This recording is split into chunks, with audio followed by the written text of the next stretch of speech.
Guess we're running. Okay, we made another little move here.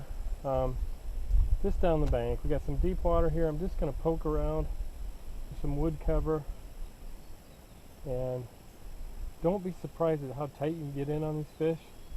I mean, it's literally just a few feet away, but if you got murky water and you're quiet, you can get right in on top of some of these fish and catch them almost literally right at your feet.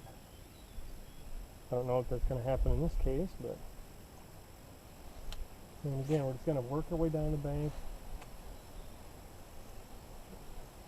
Kind of just getting the active fish here there to fish. That's a pretty good fish. Not a big one, but a decent. It's a really nice fish, actually. So you loosen your drag. I actually set my drag tight on the initial hook set to get the hook in them, and then back it down once I kind of feel the size of the fish. This is maybe a 4-pound fish. Solid fish. Very nice fish. Oh, not 4. 3 1/4. They all fight hard. But that little Northland jig really gets them. You know, not bad for dead center in the middle of the day in the summer. We're just going to keep doing what's working. Keep doing what's working. Kind of cast down the bank before you get there if you can, because they can actually feel your steps on the bank, believe it or not. They're just holding tight to the deeper water.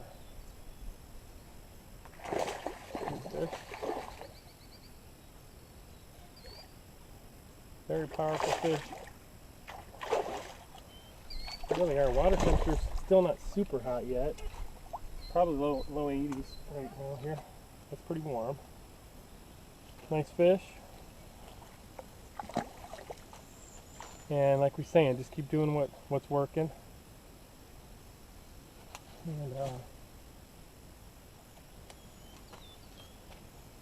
And try to, like we talked about, fish your way down the bank before you walk down the bank. It's because they're going to feel your footsteps coming. So you do want to walk as stealthy as you can, but whenever you can, fish your way down the bank before you walk down the bank.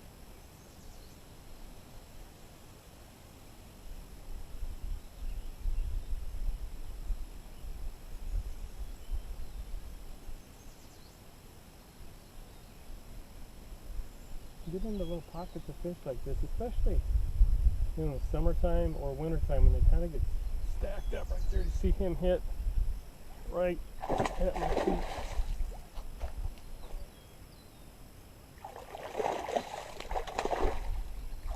Pretty good fish.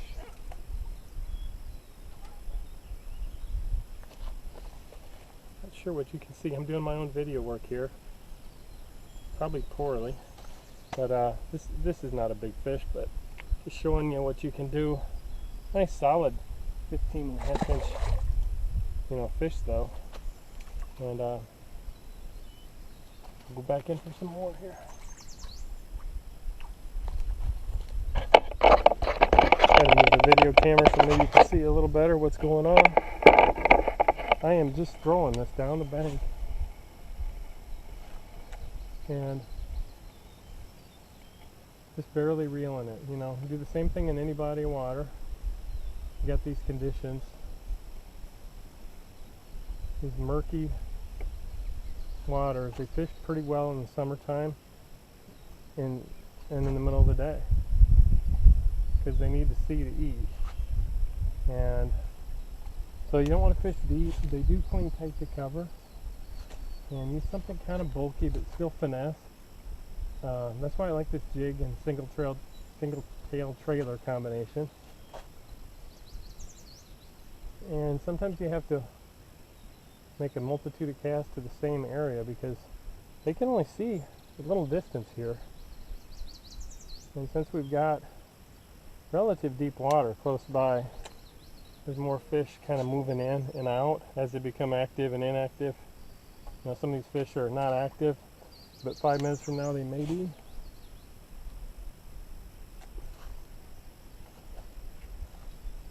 I'm going to try something a little different. I'm just going to kind of bounce this back in, a little slower approach.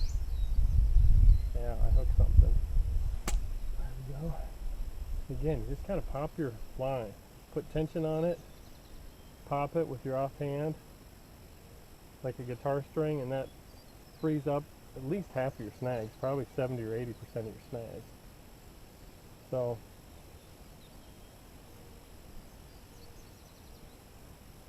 we're just playing around today.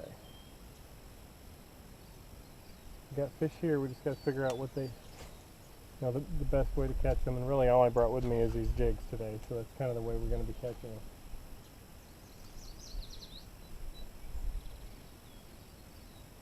A chatterbait something like a chatterbait would work well. Again, I was caught up a little bit, you just kind of twang it like a guitar string. There's a fish.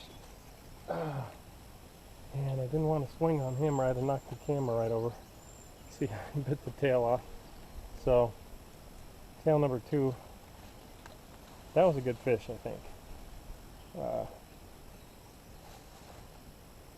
And so here we're starting with a new jig, tail down. We're putting it right to the dead center, right out the seam, if you can see that good. And just looks like that. You put it right back in where the fish you just missed is right in that vicinity. I think he felt the steel though. I doubt if he's going to hit again. But he may have a buddy. We'll see. Usually if they feel the hook, I can't normally catch them again. I think that they probably won't bite again for at least a few hours. And if they don't, you're in good shape. You definitely got fish on this bank. So I'm just using 15-pound line, medium heavy action bait casting rod. It's about a 7-footer. It's a Bass Pro Shops Carbon Light. Fishes this bait real well. Fast action.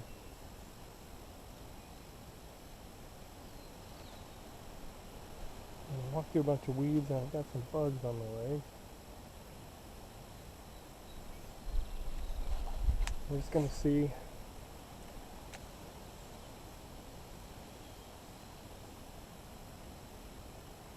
Fishing by the seat of our pants, really. Just seeing what we can put together. And this jig is so friendly to me just because you can swim it, you can bounce it, you can dead stick it. I mean, believe it or not, sometimes, especially you get a windy bank, the wind coming in, good rollers,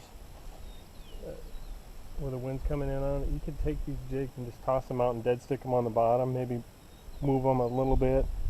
A lot of times they just want the thing sitting there and you feel a pop. And that'll be a fish picking it up. I think the crayfish kind of get dislodged. The little microorganisms get dislodged when you're fishing a windy bank. Those fish come in there, and a lot of times they don't really want it moving that much. It does take some patience. But if you know the fish are there, just give them some time.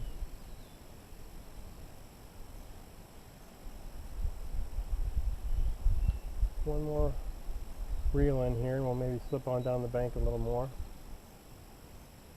I think this one's right. There's a fish right there that just bit me off again. Okay, need to go get another trailer.